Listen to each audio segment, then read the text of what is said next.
All right, Bearcat Journal here with Cincinnati offensive line coach Nic Cardwell. I asked Gavin this question. Yep.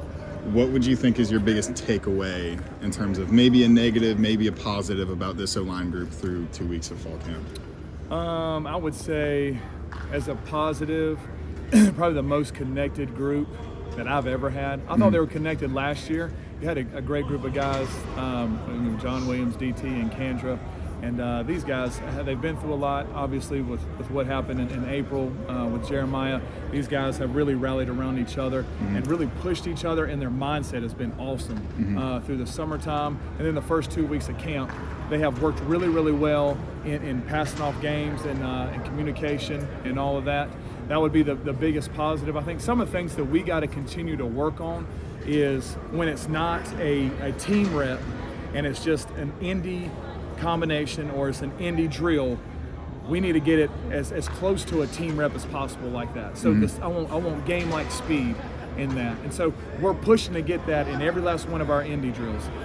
So we try to slow it down, and then whenever they have that particular drill, they're going to go, I want a team rep.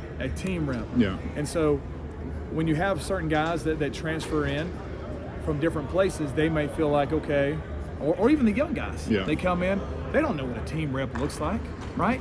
Yeah, we're preparing for in-game situations by breaking it down and doing an individual drill. In that individual drill, I want this to look just like it's supposed to on game day.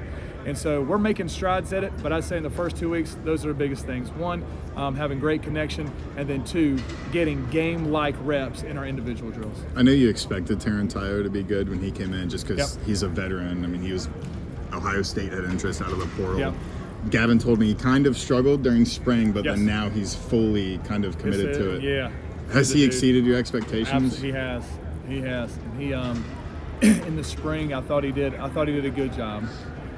And you're always assessing, you're always trying to see, okay, how can we get better? What can we do to get better? You know, and you see him and he does some stuff in the spring and you're like, all right, I thought it was okay, right? You get a lot of OTAs in the summertime, those guys working together, they're out here working with Nico, lifting and running, and then we start spring ball and it's like night and day.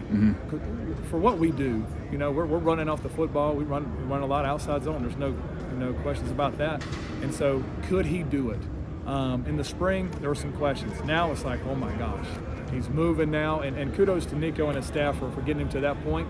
But I just think it's time on task. The more he's working in our system, the more he's working our drills, the better he's been with all that, and I'm super excited to watch him play.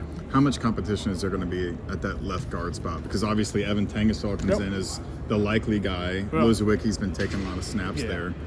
I think it's a competitive room overall. I don't think it's just the left guard spot. I want to rotate three guys up front no matter what. If you go back and watch us play in the last 2 years, I'm rotating tackles, I'm rotating guards. That's why I struggle to rotate centers, mainly because there's so much timing with the quarterback and all that stuff.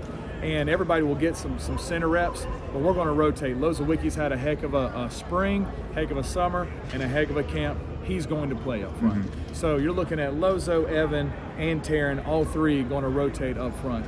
And so at the tackle position, as we get closer and closer, as camp goes on, we'll see. But I'll definitely rotate at the tackle position as well. Will Deon be playing less interior compared to the past?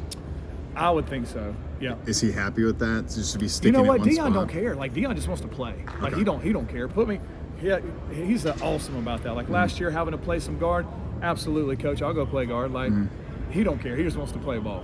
A lot of these guys I've heard have pretty high ceilings. Yeah. Do you think that this group can reach the point where they're better than the past 2 years? Or would that be that'd be a big jump? That's I think they have the talent to do that. We got to work. Yeah. And it's time, like I said, time on task. We got to be able to communicate. We got to be able to talk. I think Gavin brings a lot to the table in getting everybody on the same page. I think Evan and Taran are very talented. I think Lozo is very talented. At the tackle position, you got some talented guys in there. We're interested to see. I think they got. I feel great about them, but I'm interested to see how the communication goes and how, once we get into a game-like situation, how are we going to execute? How are we going to execute when things get hard, nasty? Oh man, I'm going against the tough guy over and over again. Those are the things that I think I want to see the most. Gotcha.